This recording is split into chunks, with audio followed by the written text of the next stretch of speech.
हम पढ़ेंगे परमेश्वर के वचन से 2 तीमुथियुस उसका 4, 7 और 8। मैं अच्छी कुश्ती लड़ चुका हूं, मैंने अपनी दौड़ पूरी कर ली है, मैंने विश्वास की रखवाली की है। भविष्य में मेरे लिए धर्म का वो मुकुट रखा हुआ है जिसे प्रभु जो धर्मी और न्यायी है मुझे उस दिन देगा, और मुझे ही नहीं वरन उन सबको भी जो उसके प्रकट होने के वो प्रिय जानते हैं। आज हम 5 बातों को देखेंगे जिसको पकड़े रखने के कारण आपके जीवन में आप स्थिर रह पाएंगे। हालेलुया। कुरिन्थियों निकालेंगे, कुरिन्थियों 9 का 24 और 25।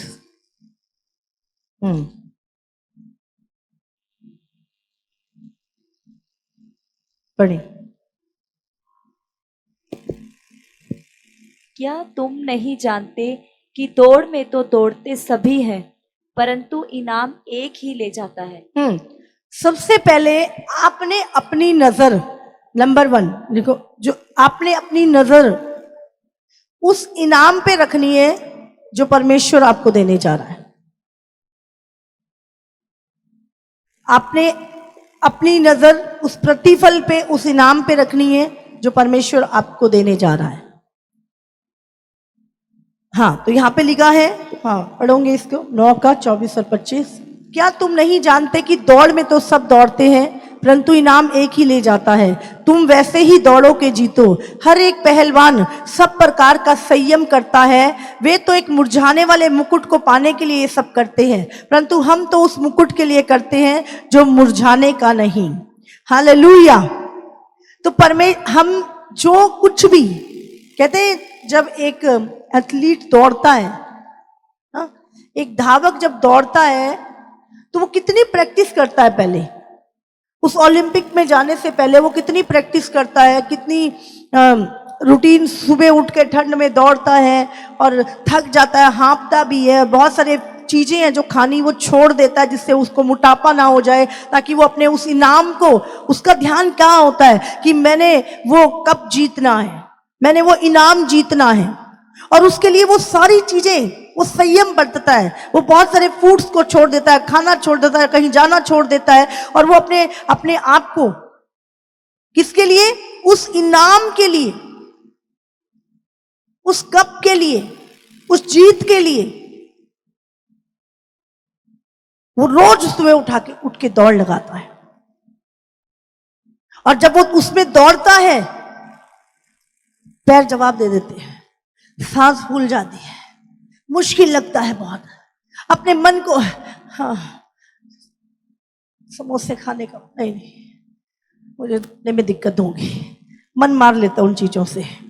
अरे वहां शादी पे जाना है, नहीं भाई मेरे ओलंपिक आने वाला है, मुझे वो प्राइज जीतना है, मैं नहीं जा सकता। बहुत सारी वो चीजों को मना कर देता है। वो क्या करता है, सारे प्रकार का संयम बरतता है ताकि वो उस इनाम को पाए। तो प्रभु यहां पे बात कर रहा है कि वो तो उस मुरझाने वाले मुकुट के लिए वो सब करता है, पर तुम जो करते हो, इसलिए पौलुस क्या बोल रहा है यहां पर, पढ़ेंगे इसको। इसलिए मैं तो इसी रीति से दौड़ता हूँ, परंतु लक्ष्यहीन नहीं। क्या तुम नहीं जानते कि दौड़ में तो दौड़ते समय पर इनाम एक ही ले जाता है। तुम वैसे ही दौड़ो कि जीतो। हर एक पहलवान सब प्रकार का संयम करता है, समझ रहे हैं, सब प्रकार का संयम करता है। वे तो एक मुरझाने वाले मुकुट को पाने के लिए सब करते हैं, परंतु हम तो उस मुकुट के लिए करते हैं जो मुरझाने का नहीं, जो अनंत काल तुम्हारे माथे पर, तुम्हारे सिर के ऊपर रखा रहेगा। तो आज तुम अगर कुछ भी कर रहे हो, लक्ष्यहीन नहीं कर रहे, तुम उस मुकुट के लिए, तो अपना ध्यान उस इनाम के ऊपर रखे जो परमेश्वर तुम्हें देने जा रहा है। और प्रकाशित वाक्य 22 उसके 12 में भी लिखा हुआ है, देख मैं शीघ्र आने वाला हूं और हर एक के काम के अनुसार बदला देने के लिए प्रतिफल मेरे पास है। हालेलुया। यीशु मसीह कहता है, देख मैं शीघ्र आने वाला हूं और हर एक के काम के अनुसार बदला देने के लिए प्रतिफल मेरे पास है। अरे इस व्यक्ति के सामने ये पाप कर सकता था, ये कर सकता था, लेकिन इसने संयम रखा, इसने मेरे वचन को माना, ये आज्ञाकारिता में बना रहा। प्रभु देखेगा, प्रभु आपके कामों को देख रहा है और वह आपके कामों के अनुसार बदला देने के लिए, उसके बदले वो इनाम, वो प्रतिफल यीशु कहता मेरे पास है जो मैं तुम्हें देने जा रहा हूं। हालेलुया। तो इस संसार में इतनी डिस्ट्रैक्शन है, इतना पाप बढ़ चुका है, हमारे विश्वास के विरुद्ध योजनाएं बनाई जा रही हैं, तो हम अपने आप को कैसे बना के रखें, कैसे संयम में रखें, कैसे हम विश्वास में बने रहें? तो अपनी आंखें कहां लगा के रखो? उस इनाम पर जो परमेश्वर तुम्हें देने जा रहा है, वो जीवन का मुकुट वो जो तुम्हें देने जा रहा है। और हमने पढ़ा भी तीमुथियुस 4 का 7 और 8। क्या लिखा यहां पर? मैं, पौलुस कहता है, अच्छी कुश्ती लड़ चुका हूं, मैंने अपनी दौड़ पूरी कर ली है, मैंने विश्वास की रखवाली की है, मैंने अपने विश्वास को हिलने नहीं दिया। किसी भी सताव में, किसी भी दुख में, किसी भी विरोध में, किसी भी भूख और प्यास में, किसी भी तलवार के सामने मैंने अपने विश्वास को हिलने नहीं दिया, मैंने अपने विश्वास की अच्छी रखवाली की है। भविष्य में मेरे लिए सत्य का मुकुट रखा हुआ है, जिसे प्रभु जो धर्मी और न्यायी है मुझे उस दिन देगा, और मुझे नहीं वरन उन सबको भी जो उसके प्रकट होने को प्रिय जानते हैं। कि प्रभु प्रकट होगा और मुझे वो इनाम देगा, और आप अपने पूरे संयम के साथ चलते हैं, प्रभु वो सबको, उन सबको देगा जो प्रभु की आने की बाट जो रहे। हालेलुया। इफिसियों 6 और 12, 6 का 12 में लिखा है,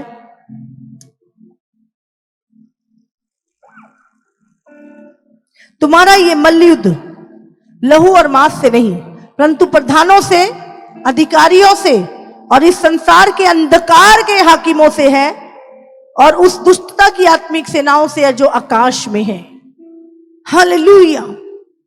आपको जानना है, आप इस धरती पर स्वर्ग के नागरिक हैं, और इस पूरे संसार के ऊपर शैतान ने कब्जा कर लिया था, और वो नहीं चाहता कि आप उस विश्वास में, तो पूरा संसार उसका, उसके अधिकारी, उसके प्रधान, उसके हाकिम, उसकी दुष्टता की सेना हमारे विरुद्ध काम करती है, ताकि हमें विश्वास से, वचन से दूर कर दें।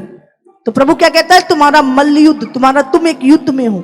आप विश्वास करें या ना करें, हर एक विश्वासी एक युद्ध में है।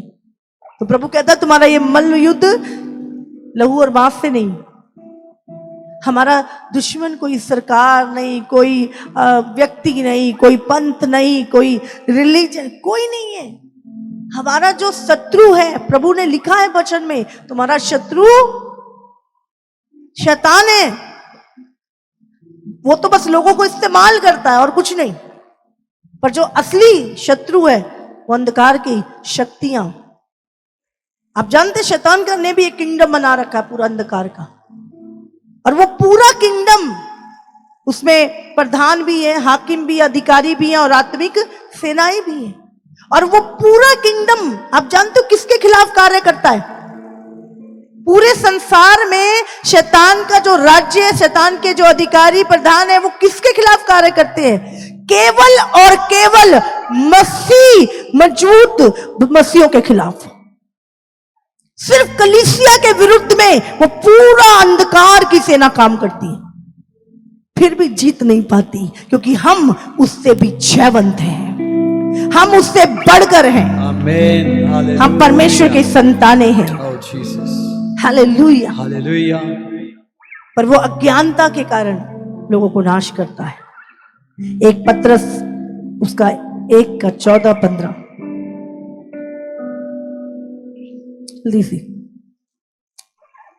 इसलिए प्रभु कहता है, आज्ञाकारी बालकों के समान अपनी अज्ञानता के समय की पुरानी अभिलाषाओं के सदृश ना बनो। यहां पर पहली चीज क्या है? परमेश्वर के उस इनाम की ओर देखते रहना जो तुम्हें मिलने वाला है। और दूसरी चीज है पवित्र जीवन जीने का निर्णय लेना। क्या करना है? दूसरी चीज कौन सी है? पवित्र जीवन। कुछ भी हो जाए मैं पवित्र जीवन जीऊंगा। मेरे सामने कोई कुछ भी ऑफर कर दे, मेरा निर्णय मैं पवित्र जीवन जीऊंगा। आज्ञाकारी बालकों के समान अपनी अज्ञानता के समय की पुरानी अभिलाषाओं के सदृश ना बनो। जो तुम्हें शैतान पहले चलाता था, तुम व्यभिचार, नशे, हर चीज में थे, पर प्रभु कहता है अब वो पुरानी अभिलाषाओं के सदृश नहीं, तुम नए हो चुके हो, इसलिए आज्ञाकारी बालकों के समान। पर जैसा तुम्हारा बुलाने वाला पवित्र है, वैसे तुम भी अपने सारे चाल चलन में पवित्र बनो। हालेलुया। जैसे तुम्हारा बुलाने वाला पवित्र है, तुम भी अपने सारे चाल चलन में पवित्र बनो। पवित्र जीवन जीने का निर्णय। यूसुफ के सामने जब पोतीफर की पत्नी आई, बोलती मेरे साथ सो जा। कोई नहीं देख रहा था उसके पाप को, लेकिन वो जानता था अगर मैंने ये पाप किया तो परमेश्वर जो मुझे देख रहा है उस मकसद को, उस प्लान को कभी मेरे जीवन में पूरा नहीं करेगा। आपके सामने बहुत सारी ऑफर्स लोग कर सकते हैं। हाँ भाई, ये तो बहुत महंगी 5 लाख रुपए की शराब की बोतल है, लोगों को देखने को नहीं मिलती, तुम्हें पीने का चांस मिल रहा है। हाँ, सुंदर से सुंदर लड़की आपके पास, लड़का आपके पास, तुम मुझे बहुत पसंद हो। हाँ, कैसा भी आपके सामने कोई भी आपकी पवित्रताई को खराब करने के लिए, उसको पता है ये इतने में गिर जाएगा। जहां जो आपकी अभिलाषाओं में कभी आपने सोचा, वो हर वो चीज आप पुराने समय में सोचते, काश ये व्यक्ति मेरी लाइफ में होता, काश ये लड़की मेरी लाइफ में होती। मैं आपके मसीह में और पवित्रताई में चलने के बाद सामने से ही वो चीज जो आपके लिए है नहीं, आपको पवित्रताई को, आपके जीवन को खराब करने के लिए आ जाएगी। यूसुफ को उसके मालिक की पत्नी बोल रही, उसने कहा नहीं नहीं, मेरा परमेश्वर इसे घृणा करता है, इसे व्यभिचार कहते हैं, और मैं कभी नहीं करूंगा प्रभु के विरोध, उसके वचन के विरोध जाके मैं कभी अपनी इच्छा को, अभिलाषा को पूरी नहीं करूंगा। तो आपको अपनी पवित्रताई को हर हालात में बनाए रखना है। आपको बहुत सारी ऑफर्स आ सकती है, और आपको एक ही, ये मेरे लिए बनी नहीं है, ये मेरे लिए है ही नहीं है, भाग जाओ उस जगह से। ध्यान रखना, शैतान हर सुंदर चीज लेके आएगा आपके पास, ताकि आपकी पवित्रताई से, क्योंकि वो आपसे नहीं, आपकी पवित्रताई से डरता है, और आपकी पवित्रताई उसके लिए खतरा है, और उसको खत्म करने के लिए वो किसी भी लेवल से तक आपके लिए जा सकता है। याद रखिए। इसका 17 से 19 भी पढ़ेंगे।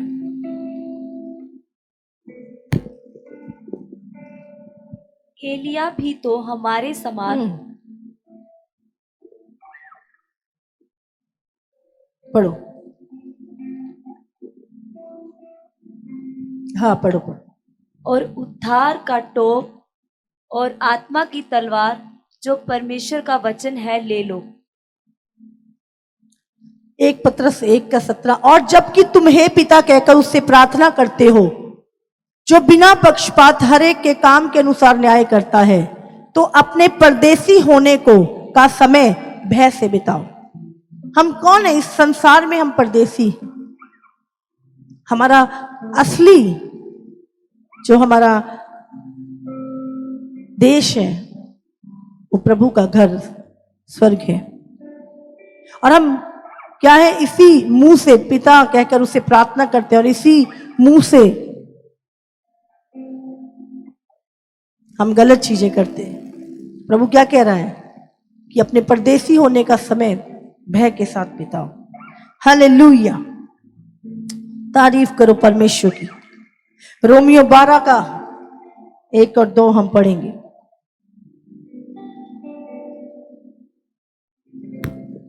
इसलिए हे भाइयों, मैं तुमसे परमेश्वर की दया स्मरण दिलाकर विनती करता हूँ कि अपने शरीरों को जीवित और पवित्र और परमेश्वर को भावता हुआ बलिदान करके चढ़ाओ। किसको चढ़ाओ? अपने शरीरों को। कैसे चढ़ाना है प्रभु को? अपने आप को पवित्र रखना है, हाँ? जीवित बलिदान करके चढ़ाओ। यही तुम्हारी आत्मिक सेवा है। इस संसार के सदृश ना बनो, परंतु तुम्हारे मन के नए हो जाने से तुम्हारा चाल चलन भी बदलता जाए, जिससे तुम परमेश्वर की भली और भांति और सिद्ध इच्छा अनुभव से मालूम करते रहो। हालेलुया।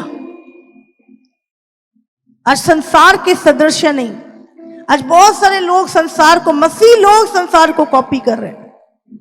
उनके पहनावों को, उनके स्टाइल को, उनकी गलत लैंग्वेज को, उनके वो गालियां बक रहे, हम भी गालियां बक रहे हैं। वो अपने मुंह से गलत बातें बोल, हम भी बोल।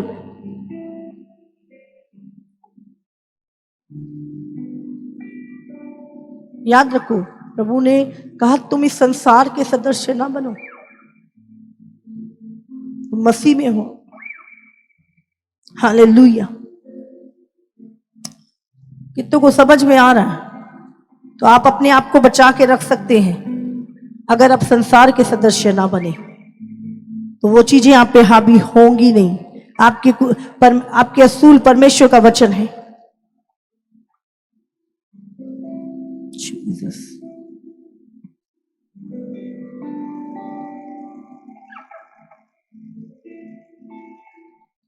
एक पत्रस उसका 17 से 19 पढ़ेंगे।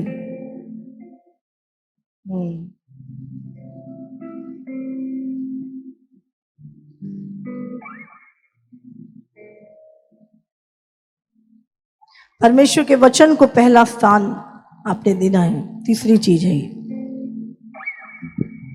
परमेश्वर के वचन को पहला स्थान देना।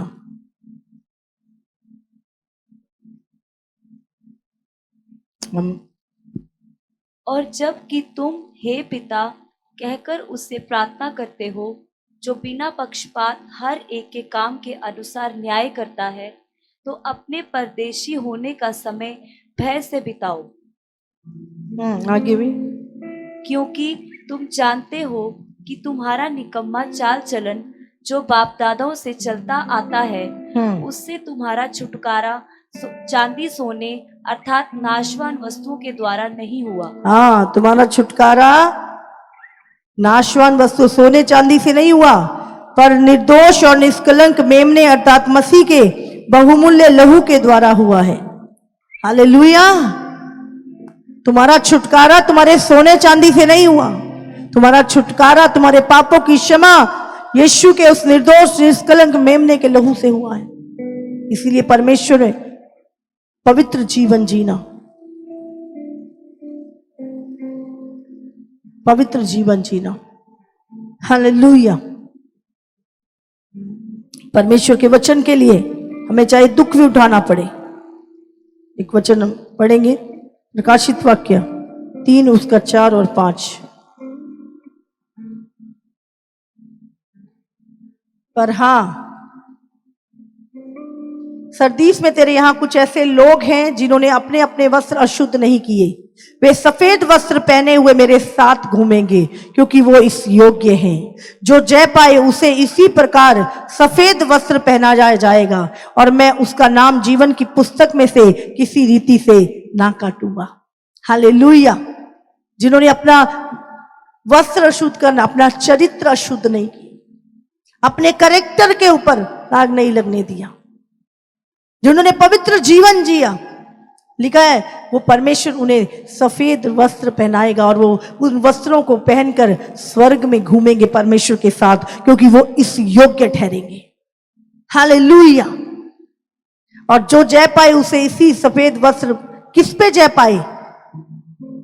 पाप के ऊपर, व्यभिचार के ऊपर, अशुद्धता के ऊपर, पोर्नोग्राफी देखने के ऊपर, गलत रिलेशनशिप में रहने के ऊपर जो जय पाए।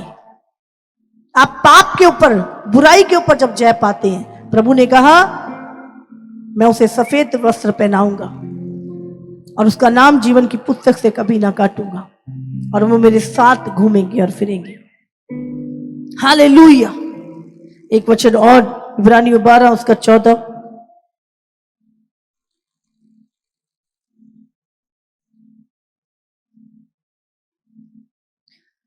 सबसे मेल मिलाप रखो और उस पवित्रता के खोजी हो जिसके बिना कोई प्रभु को कदापि ना देखेगा। हालेलुया। क्या लिखा है? सबसे मेल मिलाप रखो और उस पवित्रता के खोजी हो जिसके बिना कोई प्रभु को कदापि ना देखेगा। हालेलुया। आज सब प्रभु को देखना चाहते हैं। क्या तैयारी की है? क्या अपने आप को पवित्र किया है? क्या अपने मन को शुद्ध किया है? कंडीशन है यहां पर, जिनके मन शुद्ध है, उस पवित्रता के खोजी हो जिसके बिना प्रभु को कदापि ना देखे। कोई भी बिना पवित्रता के, जिनके मन शुद्ध है, वही परमेश्वर को देखेंगे। हालेलुया। सबसे पहले परमेश्वर से अपना ध्यान, उस प्रतिफल, उसी नाम की ओर रखना है जो प्रभु तुम्हें देने वाला है। और दूसरी चीज, पवित्र जीवन जीने का निर्णय लेना है। कुछ भी हो, कितना भी अमीर व्यक्ति, कितना भी मेरा पुराना दोस्त, कोई भी अब कोई मेरी पवित्रताई को नहीं छू, अपनी पवित्रताई को बनाए रखो। तीसरी चीज, परमेश्वर के वचन को पहला स्थान देना। यशायाह 40 उसका 8।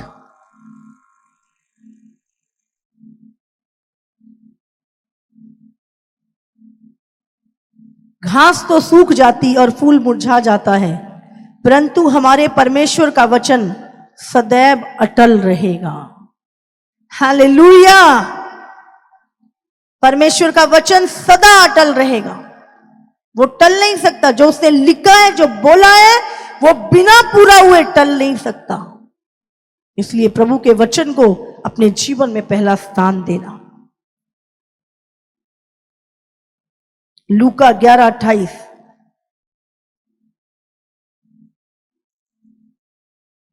उसने कहा धन्य है, परंतु धन्य वे हैं जो परमेश्वर का वचन सुनते और मानते हैं। हालेलुया। यहां ये नहीं लिखा केवल सुनने से। क्या लिखा है?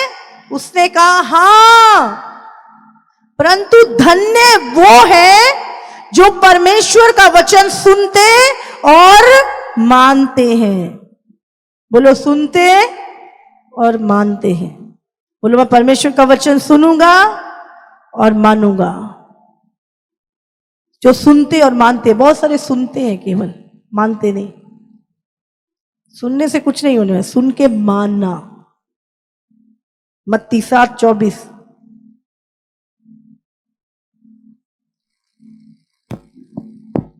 इसलिए जो कोई मेरी ये बातें सुनकर उन्हें मानता है, वह उस बुद्धिमान मनुष्य के समान ठहरेगा जिसने अपना घर चट्टान पर बनाया। हालेलुया। लिखा है जो मेरी ये बातें सुनकर उन्हें मानता है, सबसे पहले तो वो बुद्धिमान है, और वो उस बुद्धिमान मनुष्य के समान ठहरेगा जिसने अपना घर चट्टान पे बनाया।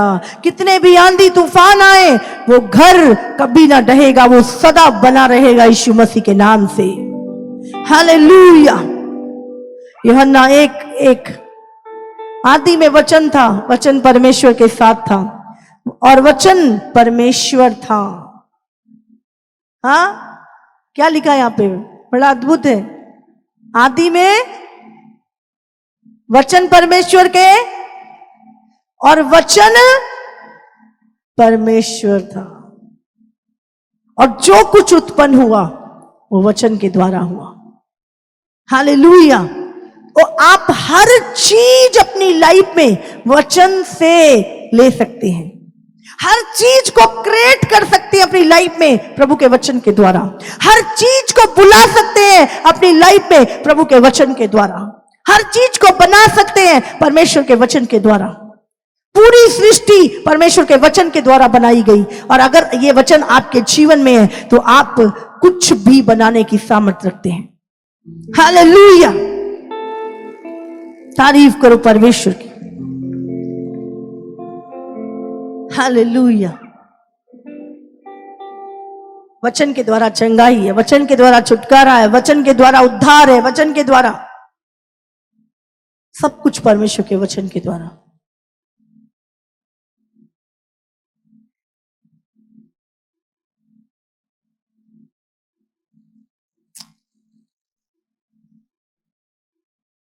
एक यूहन्ना 4 उसका 12।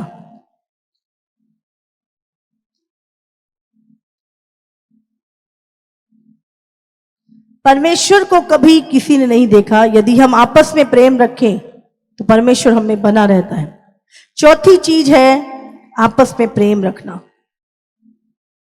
यीशु मसीह की जो सबसे बड़ी आज्ञा थी, तू प्रभु परमेश्वर से प्रेम कर और उसी के समान अपने पड़ोसी से भी प्रेम रख। तो यहां पर जो चौथी चीज है जिससे आप अंत तक स्थिर बने रह सकते हैं, वो है दूसरों से प्रेम रखना।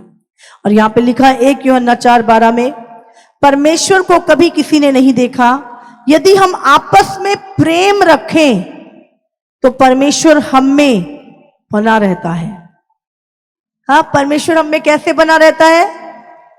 जब हम आपस में प्रेम रखते हैं तो परमेश्वर हम में बना है और उसका प्रेम हम में सिद्ध हो गया है।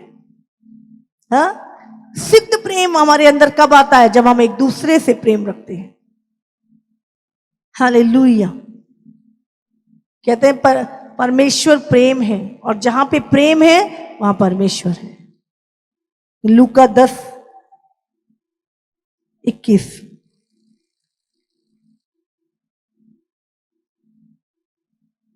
इक्कीस से 27। उसी घड़ी वह पवित्र आत्मा में होकर आनंद से भर गया और कहा, हे पिता, स्वर्ग और पृथ्वी के प्रभु, मैं तेरा धन्यवाद करता हूँ कि तूने इन बातों को ज्ञानियों और समझदारों से छिपा रखा और बालकों पर प्रकट किया। रुकिए, 27 पढ़ो। उसने उत्तर दिया, 27 पढ़ेंगे। तू प्रभु अपने परमेश्वर से अपने सारे मन, प्रभु से कैसे प्रेम करना है सीखो। तू प्रभु अपने परमेश्वर से अपने सारे मन और अपने सारे प्राण और अपनी सारी शक्ति और अपनी सारी बुद्धि के साथ प्रेम रख, और अपने पड़ोसी से अपने समान प्रेम रख। हालेलुया। अपने पड़ोसी से कैसा प्रेम रख? अपने समान। जैसा तू अपने लिए चाहता है चीजों को, वैसे ही तू उसके लिए कर। अपने समान प्रेम कर। अगर तुझे ये चीज बुरी लगती है तो तू दूसरे को भी सोच कि उसे भी ये बात बुरी लगेगी, उसको भी मेरा ये व्यवहार बुरा लगेगा। अपने समान प्रेम करना। हालेलुया।